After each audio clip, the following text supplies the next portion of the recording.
2017 और 2012 ਦੇ ਮੁਕਾਬਲੇ 2022 ਦੇ ਵਿੱਚ ਵੋਟਿੰਗ ਪੋਲ 7% ਘਟੀ, ਜਿਸ ਦੇ ਕਈ ਫੈਕਟਰ ਦੇਖੇ ਜਾ ਸਕਦੇ ਨੇ। ਅੱਜ ਗੱਲ ਕਰਾਂਗੇ ਉਹਨਾਂ ਹੌਟ ਸੀਟਾਂ ਦੀ ਜੋ ਇੰਨੇ ਦਿਨੀ ਪੰਜਾਬ ਦੇ ਵਿੱਚ ਚਰਚਾ ਦੇ ਵਿੱਚ ਰਹੀਆਂ ਔਰ ਉਹ ਸੀਟਾਂ ਦੇ ਵਿੱਚ ਕਿੰਨੀ ਪੋਲਿੰਗ ਹੋਈ ਹੈ ਉਸ ਦਾ ਬਾਰੋ-ਬਾਰੀ ਜ਼ਿਕਰ ਕਰਾਂਗੇ। ਸਭ ਤੋਂ ਪਹਿਲਾਂ ਅੰਮ੍ਰਿਤਸਰ ਈਸਟ ਦੇ ਵਿੱਚ 59% ਦੀ ਵੋਟ ਪੋਲਿੰਗ ਹੋਈ। ਇਹ ਸੀਟ ਇਸ ਕਰਕੇ ਹੌਟ ਆ ਕਿਉਂਕਿ ਇੱਥੋਂ ਨਵਜੋਤ ਸਿੰਘ ਸਿੱਧੂ ਆਉਂਦੇ ਆ ਔਰ ਉਹਨਾਂ ਦਾ ਮੁਕਾਬਲਾ ਬਿਕਰਮ ਮਜੀਠੀਆ ਦੇ ਨਾਲ ਆ ਜੋ ਸ਼੍ਰੋਮਣੀ ਅਕਾਲੀ ਦਲ ਦੇ ਉਮੀਦਵਾਰ ਨੇ। ਦੱਸ ਦਈਏ ਕਿ ਸ਼੍ਰੋਮਣੀ ਅਕਾਲੀ ਦਲ ਦੇ ਉਮੀਦਵਾਰ ਬਿਕਰਮ ਮਜੀਠੀਆ ਹਮੇਸ਼ਾ ਆਪਣੇ ਜੱਦੀ ਹਲਕੇ ਮਜੀਠਾ ਦੇ ਵਿੱਚੋਂ ਲੜਦੇ ਨੇ, ਤਾਂ ਨਵਜੋਤ ਸਿੰਘ ਸਿੱਧੂ ਦਾ ਚੈਲੰਜ ਕਬੂਲਦੇ ਹੋਏ ਬਿਕਰਮ ਮਜੀਠੀਆ ਨੇ ਮਜੀਠਾ ਸੀਟ ਆਪਣੀ ਪਤਨੀ ਵਾਸਤੇ ਛੱਡ ਖੁਦ ਅੰਮ੍ਰਿਤਸਰ ਪੂਰਬੀ ਦੇ ਵਿੱਚ ਚਲੇ ਗਏ ਨਵਜੋਤ ਸਿੰਘ ਸਿੱਧੂ ਨੂੰ ਹਰਾਉਣ ਵਾਸਤੇ। ਜਦਕਿ ਆਮ ਆਦਮੀ ਪਾਰਟੀ ਤੋਂ ਜੀਵਨਜੋਤ ਕੌਰ, ਭਾਜਪਾ ਤੋਂ ਡਾਕਟਰ ਜਗਮੋਹਨ ਸਿੰਘ ਰਾਜੂ ਔਰ SSM ਤੋਂ ਸੰਯੁਕਤ ਸਮਾਜ ਮੋਰਚਾ ਤੋਂ ਸੁਖਜਿੰਦਰ ਸਿੰਘ ਮਾਹੂ ਚੋਣ ਮੈਦਾਨ ਦੇ ਵਿੱਚ ਨੇ। ਪਰ ਜਦੋਂ ਕੱਲ ਵੋਟਾਂ ਪਈਆਂ ਤਾਂ ਲੋਕਾਂ ਦਾ ਕੋਈ ਖਾਸਾ ਉਤਸ਼ਾਹ ਇਸ ਸੀਟ ਦੇ ਵਿੱਚ ਨਜ਼ਰ ਨਹੀਂ ਆਇਆ। ਹਾਲਾਂਕਿ ਪੂਰੇ ਮੀਡੀਆ ਔਰ ਲੋਕ ਪੰਜਾਬੀ ਜੋ ਦੇਸ਼ਾਂ ਵਿਦੇਸ਼ਾਂ ਦੇ ਵਿੱਚ ਬੈਠੇ ਆ ਇਸ ਸੀਟ ਤੇ ਉਹਨਾਂ ਨੇ ਨਜ਼ਰ ਬਣਾਈ ਰੱਖੀ ਸੀ, ਪਰ ਇਸ ਸੀਟ ਤੋਂ ਸਭ ਤੋਂ ਘੱਟ ਪੋਲਿੰਗ ਹੋਈ ਆ 59%। ਅਗਲੀ ਹੌਟ ਸੀਟ ਬਟਾਲਾ ਦੇ ਵਿੱਚ ਧਾਕੜ ਉਮੀਦਵਾਰ ਚੋਣ ਮੈਦਾਨ ਦੇ ਵਿੱਚ ਨੇ ਔਰ ਬਟਾਲਾ ਦੇ ਵਿੱਚ ਕੱਲ VOTING ਹੋਈ ਹੈ 67.30% ਔਰ ਇਹ ਸੀਟ ਤੋਂ ਕਾਂਗਰਸ ਦੀ ਟਿਕਟ ਤੋਂ ਚੋਣ ਮੈਦਾਨ ਦੇ ਵਿੱਚ ਨੇ ਅਸ਼ਵਨੀ ਸੇਖੜੀ, ਆਪ ਤੋਂ ਸ਼ਹਿਰੀ ਕਲਸੀ, ਬਸਪਾ ਔਰ ਅਕਾਲੀ ਦਲ ਤੋਂ ਸੁੱਚਾ ਸਿੰਘ ਛੋਟੇਪੁਰ, SSM ਤੋਂ ਬਲਵਿੰਦਰ ਸਿੰਘ ਰਾਜੂ, ਜਦਕਿ ਭਾਜਪਾ ਤੋਂ ਫਤਿਹ ਜੰਗ ਸਿੰਘ ਬਾਜਵਾ ਉਹ ਵੱਡਾ ਨਾਮ ਜੋ ਪਹਿਲਾਂ ਕਾਦੀਆਂ ਤੋਂ MLA ਵਿਧਾਇਕ ਸਨ, ਉਸ ਤੋਂ ਬਾਅਦ ਕਾਂਗਰਸ ਉਹਨਾਂ ਨੇ ਛੱਡੀ ਤਾਂ ਭਾਜਪਾ ਦੇ ਵਿੱਚ ਚਲੇ ਗਏ। ਭਾਜਪਾ ਨੇ ਬਟਾਲਾ ਤੋਂ ਟਿਕਟ ਦੇ ਕੇ ਨਵਾਜ਼ਿਆ ਤਾਂ ਬਟਾਲਾ ਤੋਂ ਚੋਣ ਮੈਦਾਨ ਦੇ ਵਿੱਚ ਨੇ ਫਤਿਹ ਜੰਗ ਸਿੰਘ ਬਾਜਵਾ ਔਰ ਉਹਨਾਂ ਦੇ ਭਰਾ ਪ੍ਰਤਾਪ ਸਿੰਘ ਬਾਜਵਾ ਕਾਦੀਆਂ ਤੋਂ ਚੋਣ ਮੈਦਾਨ ਦੇ ਵਿੱਚ ਨੇ। ਉਧਰੋਂ ਆਪ ਤੋਂ ਸ਼ਹਿਰੀ ਕਲਸੀ, ਆਪ ਦਾ ਇੱਕ ਨੌਜਵਾਨ ਚਿਹਰਾ, ਦੂਜੇ ਪਾਸੇ ਕਾਂਗਰਸ ਤੋਂ ਨੇ ਅਸ਼ਵਨੀ ਸੇਖੜੀ ਜੋ ਕਾਂਗਰਸ ਦੇ ਨਾਲ ਜੁੜੇ ਹੋਏ ਨੇ, ਪੁਰਾਣੇ ਜੁੜੇ ਹੋਏ ਨੇ ਔਰ ਉਹਨਾਂ ਦਾ ਮੁਕਾਬਲਾ ਜਿਹੜਾ ਫਤਿਹ ਜੰਗ ਸਿੰਘ ਬਾਜਵਾ ਦੇ ਨਾਲ ਹੋਵੇਗਾ। ਅਗਲੀ ਪੰਜਾਬ ਦੀ ਹੌਟ ਸੀਟ ਤੇ ਚੱਲਦੇ ਹਾਂ ਮਾਨਸਾ ਦੇ ਵਿੱਚ ਕੱਲ VOTING 74% ਹੋਈ ਔਰ ਇਹ ਸੀਟ ਇਸ ਕਰਕੇ ਹੌਟ ਆ ਕਿਉਂਕਿ ਪੰਜਾਬੀ ਗਾਇਕ ਸਿੱਧੂ ਮੂਸੇਵਾਲਾ ਕਾਂਗਰਸ ਦੀ ਟਿਕਟ ਤੋਂ ਚੋਣ ਮੈਦਾਨ ਦੇ ਵਿੱਚ ਨੇ। ਜਦੋਂ ਉਹਨਾਂ ਨੂੰ ਟਿਕਟ ਮਿਲੀ ਤਾਂ ਉੱਥੋਂ ਦੇ ਟਕਸਾਲੀ ਜੋ ਸੁਭਾਵੀ ਉਮੀਦਵਾਰ ਸਨ ਉਹਨਾਂ ਨੇ ਆਪਣੀ ਹੀ ਪਾਰਟੀ ਦੇ ਖਿਲਾਫ ਬਗਾਵਤੀ ਤੇਵਰ ਦਿਖਾਏ। ਖਾਸ ਕਰਕੇ ਮੌਜੂਦਾ MLA ਨਾਜਰ ਸਿੰਘ ਮਾਨਸ਼ਾਹੀਆ ਜੋ ਪਹਿਲਾਂ ਆਪ ਦੇ ਵਿੱਚ ਸੀ ਔਰ ਉਸ ਤੋਂ ਬਾਅਦ ਕਾਂਗਰਸ ਦੇ ਵਿੱਚ ਸ਼ਾਮਲ ਹੋਏ। ਜਦੋਂ ਸਿੱਧੂ ਮੂਸੇਵਾਲਾ ਨੂੰ ਟਿਕਟ ਮਿਲਣੀ ਸੀ ਤਾਂ ਇੱਕ ਦਿਨ ਪਹਿਲਾਂ ਇਹਨਾਂ ਦੇ ਵੱਲੋਂ ਹਾਈ ਕਮਾਂਡ ਨੂੰ ਚਿੱਠੀ ਵੀ ਲਿਖੀ ਗਈ ਔਰ ਆਪਣਾ ਰੋਸ ਆ ਜਿਹੜਾ ਉਹ ਦਰਜ ਕਰਵਾਇਆ ਗਿਆ ਸੀ ਕਿ ਮੈਨੂੰ ਟਿਕਟ ਮਿਲਣੀ ਚਾਹੀਦੀ ਹੈ। ਤਾਂ ਹਾਈ ਕਮਾਂਡ ਦੇ ਵੱਲੋਂ ਸਿੱਧੂ ਮੂਸੇਵਾਲਾ ਤੇ ਭਰੋਸਾ ਜਤਾਇਆ ਗਿਆ। ਹੁਣ ਦੇਖਣਾ ਬੜਾ ਦਿਲਚਸਪ ਹੋਵੇਗਾ ਕਿ ਉੱਥੋਂ ਦੇ ਟਕਸਾਲੀ ਸੁਭਾਵੀ ਉਮੀਦਵਾਰ ਸਿੱਧੂ ਮੂਸੇਵਾਲੇ ਦਾ ਸਾਥ ਉਹਨਾਂ ਨੇ ਦਿੱਤਾ ਜਾਂ ਕਿਸੇ ਹੋਰ ਪਾਰਟੀ ਦੇ ਉਮੀਦਵਾਰ ਦੇ ਹੱਕ ਵਿੱਚ ਡਟੇ ਸੀ। ਇਹ ਤਾਂ ਚੋਣਾਂ ਦੇ ਨਤੀਜੇ ਹੀ ਦੱਸਣਗੇ। ਔਰ ਇਹ ਸੀਟ ਤੋਂ ਆਪ ਦੇ ਉਮੀਦਵਾਰ ਨੇ ਡਾਕਟਰ ਵਿਜੇ ਸਿੰਗਲਾ, ਸ਼੍ਰੋਮਣੀ ਅਕਾਲੀ ਦਲ ਤੋਂ ਨੇ ਪ੍ਰੇਮ ਕੁਮਾਰ ਅਰੋੜਾ, ਜਦਕਿ BJP ਤੋਂ ਜੀਵਨ ਦਾਸ ਮਾਨਸਾ ਸੀਟ ਤੋਂ ਚੋਣ ਮੈਦਾਨ ਦੇ ਵਿੱਚ ਨੇ। ਪੰਜਾਬ ਦੀ ਅਗਲੀ ਸੀਟ ਬੱਸੀ ਪਠਾਣਾ। ਇਹ ਸੀਟ ਇਸ ਕਰਕੇ ਹੌਟ ਆ ਕਿਉਂਕਿ CM ਚਰਨਜੀਤ ਸਿੰਘ ਚੰਨੀ ਦੇ ਸਕੇ ਭਰਾ ਡਾਕਟਰ ਮਨੋਹਰ ਬੱਸੀ ਪਠਾਣਾ ਸੀਟ ਤੋਂ ਆਜ਼ਾਦ ਉਮੀਦਵਾਰ ਨੇ ਔਰ ਉਹਨਾਂ ਦਾ ਮੁਕਾਬਲਾ ਹੈ ਗੁਰਪ੍ਰੀਤ GP ਦੇ ਨਾਲ ਜੋ ਮੌਜੂਦਾ ਕਾਂਗਰਸ ਦੇ MLA ਨੇ। ਔਰ ਕੱਲ ਇਹ ਸੀਟ ਤੋਂ VOTING ਹੋਈ 74% 8.5% ਔਰ ਇਹ ਸੀਟ ਇਸ ਕਰਕੇ ਹੌਟ ਆ ਕਿਉਂਕਿ CM ਦੇ ਸਕੇ ਭਰਾ ਚੋਣ ਮੈਦਾਨ ਦੇ ਵਿੱਚ ਨੇ। ਹਾਲਾਂਕਿ ਉਹ ਕਾਂਗਰਸ ਦੀ ਟਿਕਟ ਤੋਂ ਚੋਣ ਲੜਨਾ ਚਾਹੁੰਦੇ ਸੀ ਪਰ ਕਾਂਗਰਸ ਹਾਈ ਕਮਾਂਡ ਦੇ ਵੱਲੋਂ ਭਰੋਸਾ ਨਹੀਂ ਕੀਤਾ ਗਿਆ ਤਾਂ ਗੁਰਪ੍ਰੀਤ GP ਨੂੰ ਮੁੜ ਤੋਂ ਉਮੀਦਵਾਰ ਬਣਾਇਆ ਗਿਆ ਔਰ ਇਹ ਸੀਟ ਤੋਂ ਆਪ ਦੇ ਉਮੀਦਵਾਰ ਨੇ ਰੁਪਿੰਦਰ ਹੈਪੀ, ਬਸਪਾ ਦੇ ਨੇ ਸ਼ਿਵ ਕੁਮਾਰ ਕਲਿਆਣ, SSM ਦੇ ਡਾਕਟਰ ਅਮਰਦੀਪ ਕੌਰ, ਜਦਕਿ ਕੈਪਟਨ ਧੜੇ ਦੇ ਨਾਲ ਸੰਬੰਧ ਰੱਖਣ ਵਾਲੇ ਡਾਕਟਰ ਦੀਪਕ ਜੋਤੀ ਚੋਣ ਮੈਦਾਨ ਦੇ ਵਿੱਚ ਨੇ। ਅਗਲੀ ਸੀਟ ਤੇ ਲੈ ਚੱਲਦੇ ਹਾਂ ਚਮਕੌਰ ਸਾਹਿਬ ਸੀਟ। ਇਹ ਸੀਟ ਇਸ ਕਰਕੇ ਹੌਟ ਆ ਕਿਉਂਕਿ ਮੌਜੂਦਾ CM ਚਰਨਜੀਤ ਸਿੰਘ ਚੰਨੀ ਦੀ ਇਹ ਜੱਦੀ ਸੀਟ ਆ। ਪਹਿਲਾਂ 2 ਵਾਰ ਇੱਥੋਂ ਜਿੱਤਦੇ ਆ और एक बार फिर तो ਇਹਨਾਂ ਨੂੰ ਇਸੇ ਸੀਟ ਤੋਂ ਟਿਕਟ ਮਿਲੀ है और ਇਹ ਸੀਟ ਤੋਂ 70% ਵੋਟ ਪੋਲਿੰਗ ਹੋਈ ਹੈ और ਇਸ ਕਰਕੇ ਹੌਟ ਹੋ ਜਾਂਦੀ ਹੈ ਕਿਉਂਕਿ ਬਾਕੀ ਦੇ ਸਿਆਸੀ ਪਾਰਟੀਆਂ ਦੇ ਵੱਲੋਂ ਉਮੀਦਵਾਰ ਦਿੱਗਜ ਚੋਣ ਮੈਦਾਨ ਦੇ ਵਿੱਚ ਉਤਾਰੇ ਗਏ ਨੇ और ਚਰਨਜੀਤ ਸਿੰਘ ਚੰਨੀ ਦਾ ਮੁਕਾਬਲਾ ਆਪ ਦੇ ਡਾਕਟਰ ਚਰਨਜੀਤ ਸਿੰਘ ਬੀਜੇਪੀ ਦੇ ਦਰਸ਼ਨ ਸਿੰਘ ਸ਼ਿਵਜੋਤ ਦੇ ਨਾਲ ਹੈ।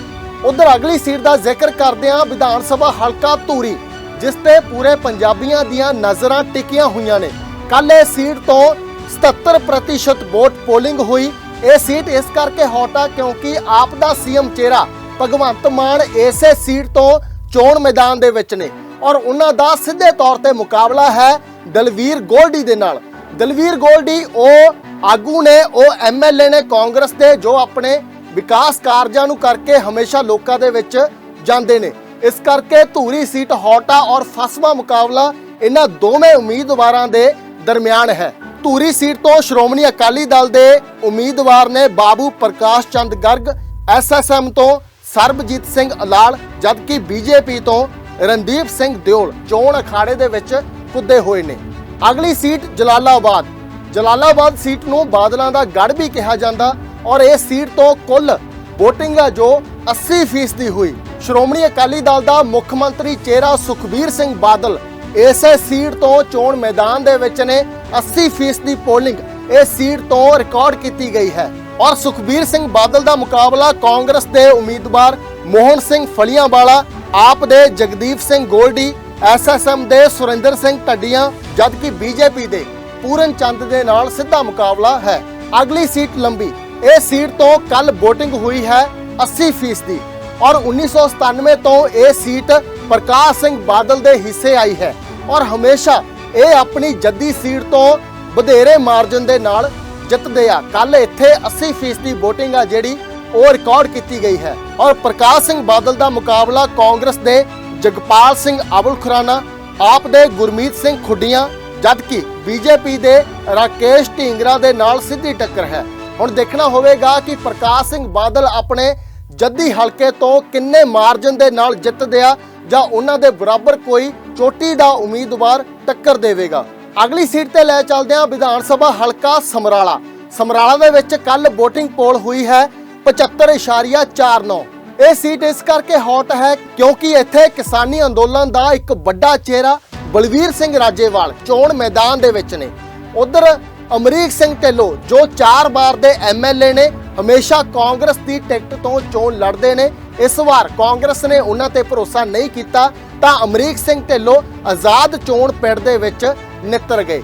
ਹਾਲਾਂਕਿ ਕਾਂਗਰਸ ਦੇ ਵੱਲੋਂ ਪਾਰਟੀ ਤੋਂ ਅਮਰੀਕ ਸਿੰਘ ਢਿੱਲੋਂ ਨੂੰ ਬਾਹਰ ਕੱਢ ਦਿੱਤਾ। ਹੁਣ ਦੇਖਣਾ ਬੜਾ ਦਿਲਚਸਪ ਹੋਵੇਗਾ ਕਿ ਕਿਸਾਨ ਬਲਵੀਰ ਸਿੰਘ ਰਾਜੇਵਾਲ ਜਿੱਤਦੇ ਆ ਜਾਂ ਕੋਈ ਹੋਰ ਪਾਰਟੀ ਦਾ ਉਮੀਦਵਾਰ ਇਹ ਸੀਟ ਤੋਂ ਬਾਜ਼ੀ ਮਾਰੇਗਾ। ਕਾਂਗਰਸ ਤੋਂ ਰਾਜਾ ਗਿੱਲ, ਆਪ ਤੋਂ ਜਗਤਾਰ ਸਿੰਘ, ਸ਼੍ਰੋਮਣੀ ਅਕਾਲੀ ਦਲ ਤੋਂ ਪਰਮਜੀਤ ਸਿੰਘ ਢਿੱਲੋਂ, ਇਹਨਾਂ ਦੇ ਹੱਕ ਵਿੱਚ ਸੁਖਬੀਰ ਸਿੰਘ ਬਾਦਲ ਨੇ ਖੂਬ ਪ੍ਰਚਾਰ ਕੀਤਾ ਸੀ, ਜਦਕਿ ਬੀਜੇਪੀ ਤੋਂ ਰਣਜੀਤ ਸਿੰਘ ਗਹਿਲੇਵਾਲ ਚੋਣ ਮੈਦਾਨ ਦੇ ਵਿੱਚ ਨੇ। ਅਗਲੀ ਵਿਧਾਨ ਸਭਾ ਸੀਟ ਤੇ ਲੈ ਚੱਲਦੇ ਹਾਂ ਸੁਲਤਾਨਪੁਰ ਲੋਧੀ। ਇਹ ਸੀਟ ਤੇ ਕੱਲ VOTING ਪੋਲ ਹੋਈ ਹੈ 71.98% ਔਰ ਇਹ ਸੀਟ ਇਸ ਕਰਕੇ ਹੌਟ ਹੈ ਕਿਉਂਕਿ ਇੱਥੋਂ ਮੌਜੂਦਾ ਐਮਐਲਏ ਨਵਤੇਜ ਸਿੰਘ ਚੀਮਾ ਇੱਕ ਵਾਰ ਮੁੜ ਤੋਂ ਚੋਣ ਮੈਦਾਨ ਦੇ ਵਿੱਚ ਨੇ। ਦੂਜੇ ਪਾਸੇ ਇੰਦਰ ਪ੍ਰਤਾਪ ਰਾਣਾ ਗੁਰਜੀਤ ਦੇ ਪੁੱਤਰ ਚੋਣ ਮੈਦਾਨ ਦੇ ਵਿੱਚ ਨੇ ਔਰ ਇਹਨਾਂ ਦੋਵੇਂ ਉਮੀਦਵਾਰਾਂ ਦੀ ਫਾਸਮੀ ਟੱਕਰ ਹੈ।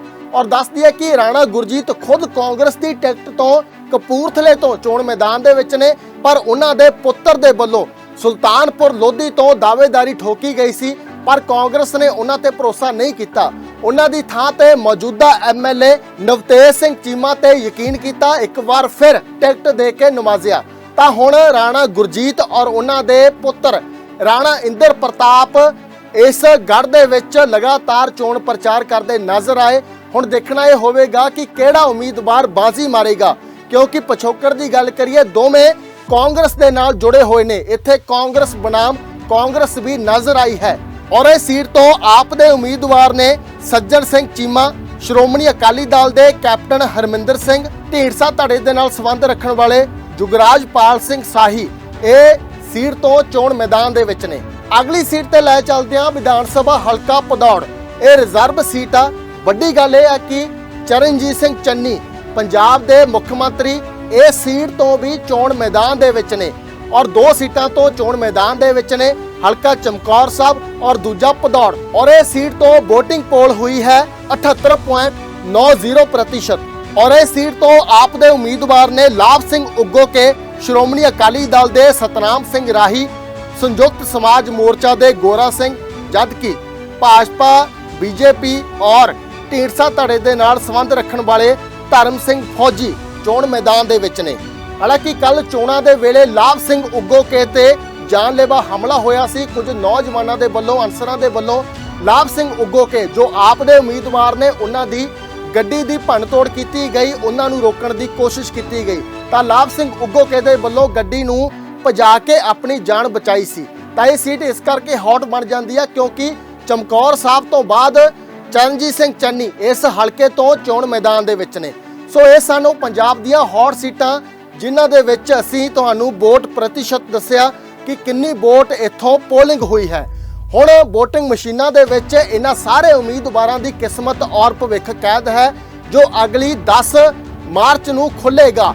ਸੋ ਇਹ ਵੀ ਇੱਕ ਅਹਿਮ ਗੱਲ ਹੈ ਕਿ 2017 ਔਰ 2012 ਦੇ ਵਿੱਚ ਇਸ ਵਾਰ 7% ਦੀ ਵੋਟ ਘੱਟ ਪਈ।